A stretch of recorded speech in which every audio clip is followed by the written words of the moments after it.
Software তৈরির দুনিয়ায় দুটো একেবারে আলাদা চিন্তাভাবনা জগৎ আছে। আজকে আমরা ঠিক সেই দুটো জগৎ নিয়ে কথা বলবো। এটা কিন্তু শুধু একটা টেকনিক্যাল তুলনা না, বরং একজন ডেভেলপার একটা সমস্যাকে কিভাবে দেখে আর কিভাবে তার সমাধান বের করে সেই মানসিকতার পরিবর্তনটা বোঝার চেষ্টা। ব্যাপারটা বুঝতে চলুন একটা খুব সহজ উদাহরণ নিয়ে ভাবি। ধরুন একটা বাড়ি বানানো হচ্ছে। প্রসিডিউরাল পদ্ধতিটা অনেকটা একটার পর একটা ইট গেঁথে পুরো বাড়িটা তৈরি করার মতো। আর অন্যদিকে অবজেক্ট ওরিয়েন্টেড পদ্ধতিটা হলো রান্নাঘর, শোবার ঘরের মতো আলাদা আলাদা রেডিমেড ঘর তৈরি করে সেগুলোকে শুধু একসাথে জুড়ে দেওয়া। তো আজকের আলোচনায় আমরা এই দুটো পদ্ধতির সুবিধা অসুবিধাগুলো খুঁটিয়ে দেখব আর বোঝার চেষ্টা করব কখন কোনটা বেশি কাজে দেয়। ঠিক যেমন বাড়ি বানানোর স্থাপত্যের নানা রকম দর্শন থাকে, প্রোগ্রামিংয়ের জগতেও কোড ডিজাইন করার আলাদা আলাদা দর্শন আছে। চলুন আমরা সবচেয়ে গুরুত্বপূর্ণ দুটো দর্শন নিয়ে একটু গভীরে যাই। আসল পার্থক্যটা কিন্তু কোডের মধ্যে না, ওটা লুকিয়ে আছে চিন্তাভাবনার একেবারে শুরুতে। মানে একজন ডেভেলপার সমস্যাটাকে কিভাবে দেখছে, তার ফোকাস কি, কিভাবে কাজটা করা হবে তার ওপর, নাকি কারা কাজটা করবে সেই চরিত্রগুলোর ওপর। প্রসিডিউরাল চিন্তাভাবনা হল একটা টু ডু লিস্টের মতো, অনেকটা রান্নার রেসিপির মতো। প্রথমে ছাত্রের ডেটা নাও, তারপর প্রশ্ন লোড করো, তারপর পরীক্ষা শুরু করো, একটার পর একটা ধাপ। কিন্তু অবজেক্ট ওরিয়েন্টেড চিন্তাভাবনা প্রথমে প্রশ্ন করে, এই সিস্টেমের আসল চরিত্র কারা? আচ্ছা, এখানে একজন ছাত্র আছে, একজন শিক্ষক আছেন, আর একটা পরীক্ষা আছে।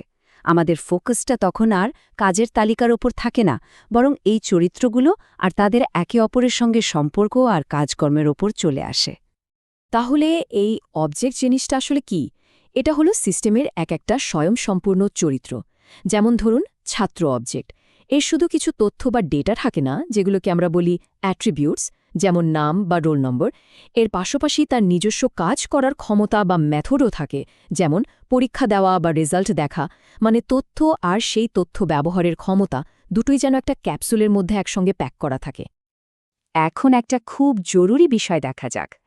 এই দুটো পদ্ধতি তাদের সবচেয়ে দামি সম্পদ, মানে ডেটাকে কিভাবে গুছিয়ে রাখে আর সুরক্ষিত রাখে।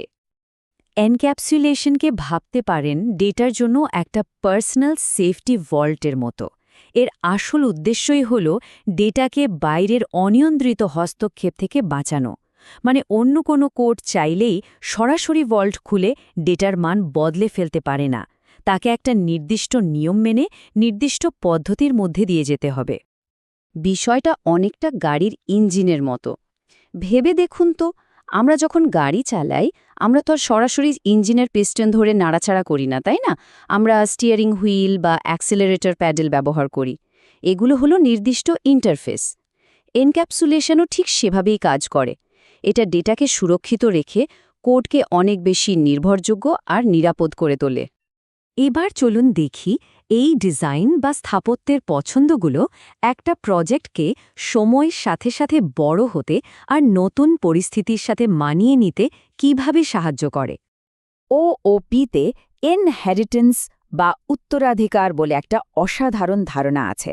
ধরুন আমরা ব্যক্তি নামে একটা সাধারণ ব্লুপ্রিন্ট তৈরি করলাম, যেখানে নাম বয়সের মতো সাধারণ বৈশিষ্ট্যগুলো থাকল। এরপর আমরা এই ব্লুপ্রিন্ট বা ক্লাস ব্যবহার করে আরও বিশেষায়িত ক্লাস বানাতে পারি, যেমন ছাত্র আর শিক্ষক। এই দুটো ক্লাস ওই সাধারণ ব্যক্তি ক্লাস থেকে সব বৈশিষ্ট্য উত্তরাধিকার সূত্রে পেয়ে যাবে।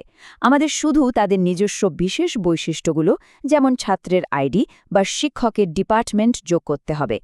একই কোড বারবার লেখার কোনো দরকারই নেই। এর সবচেয়ে বড় সুবিধা হলো এক্সটেন্সিবিলিটি।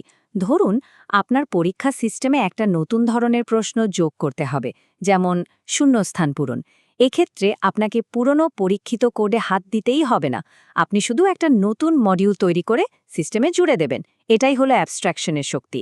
পুরনো সিস্টেমটা কিভাবে কাজ করে তা না জেনেই আপনি তার সাথে নতুন অংশ যোগ করতে পারছেন।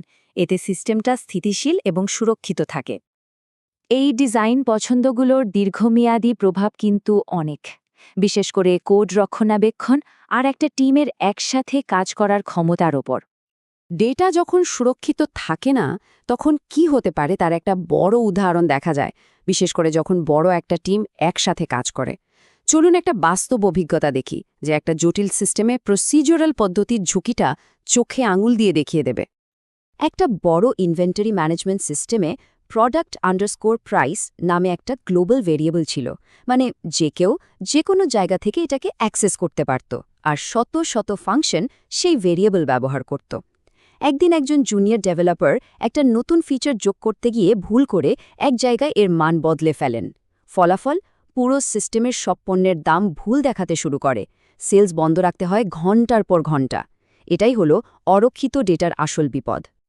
প্রোগ্রামিংয়ের জগতে এই অবস্থাকেই বলে স্প্যাগেটি কোড। ব্যাপারটা ঠিক যেন একটা সুতো ধরে টান দিলে পুরো সোয়েটারটাই খুলে আসার মতো। সিস্টেমের এক কোণায় করা ছোট্ট একটা পরিবর্তন যে কোথায় গিয়ে কি ভাঙবে তা বোঝা প্রায় অসম্ভব। এই ধরনের কোড মেনটেন করা এক কথায় দুঃস্বপ্ন। এখানে ওওপি একটা দারুণ সমাধান দেয়। যেহেতু কোড বিভিন্ন ক্লাসে সুন্দর করে ভাগ করা থাকে, একজন ডেভেলপার হয়তো ছাত্র ক্লাস নিয়ে কাজ করছে আর একজন পরীক্ষা ক্লাস নিয়ে, তাদের কাজের জগৎটাই আলাদা, তাই একে অপরের কাজে বাধা দেওয়ার সুযোগ অনেক কমে যায়। এখানেই শেষ না, পলিমরফিজমের মতো কনসেপ্টও কাজে আসে। যেমন ধরুন, সিস্টেমে ছাত্র আর শিক্ষক দুজনই তো ব্যক্তি।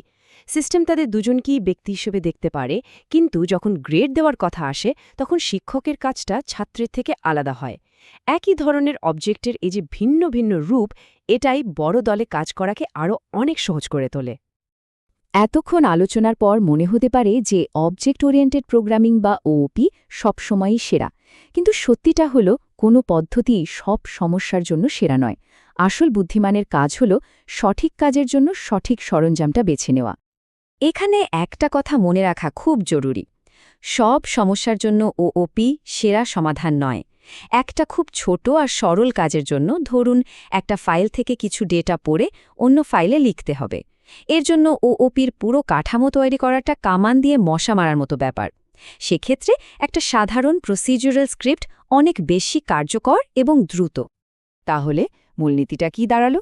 যদি কাজটা সহজ, একমুখী হয় আর খুব দ্রুত পারফরম্যান্স দরকার হয়, তাহলে প্রসিডিউরাল পদ্ধতি বেছে নিন। যেমন গেম ইঞ্জিন বা ডেটা প্রসেসিং স্ক্রিপ্টে যেখানে প্রতি মিলিসেকেন্ড জরুরি, সেখানে ওওপি এর অতিরিক্ত স্তরগুলো পারফরম্যান্স কিছুটা কমাতে পারে। অন্যদিকে যদি সিস্টেমটা জটিল হয়, ভবিষ্যতে পরিবর্তনের সম্ভাবনা থাকে আর একটা দল মিলে দীর্ঘ সময় ধরে কাজ করবে, তাহলে অবজেক্ট ওরিয়েন্টেড পদ্ধতির কাঠামোটা ভবিষ্যতে অনেক বড় বিপদ থেকে বাঁচাবে। চলুন আমাদের পরীক্ষা ব্যবস্থাপনা সিস্টেমের উদাহরণে ফিরে যাই। এই ধরনের একটা জটিল সিস্টেমের জন্য ওওপি একটা আদর্শ সমাধান। আমরা স্টুডেন্ট ম্যানেজার, কোয়েশ্চেন ম্যানেজার, এক্সামের মতো আলাদা আলাদা ক্লাস তৈরি করতে পারি। দেখুন, প্রতিটি ক্লাসের দায়িত্ব একদম সুনির্দিষ্ট। এটাই পুরো প্রজেক্টটাকে পরিষ্কার, সহজে রক্ষণাবেক্ষণযোগ্য এবং ভবিষ্যতে সম্প্রসারণের জন্য দারুণ উপযোগী করে তোলে। তাহলে দিন শেষে মূল বিষয়টা কি? এটা হলো মানসিকতার একটা পরিবর্তন। একটা সমস্যাকে আর শুধু নির্দেশের তালিকা হিসেবে না দেখে, যখন আমরা একে কতগুলো চরিত্র বা অবজেক্টের পারস্পরিক কথাবার্তা বা মিথস্ক্রিয়া হিসেবে দেখতে শুরু করি, তখনই আসল বদলটা আসে। আমি একটি প্রশ্ন রেখে যাচ্ছি, এই দৃষ্টিভঙ্গির পরিবর্তনটাই কি একজন প্রোগ্রামারকে একজন সফটওয়্যার আর্কিটেক্টে পরিণত করে?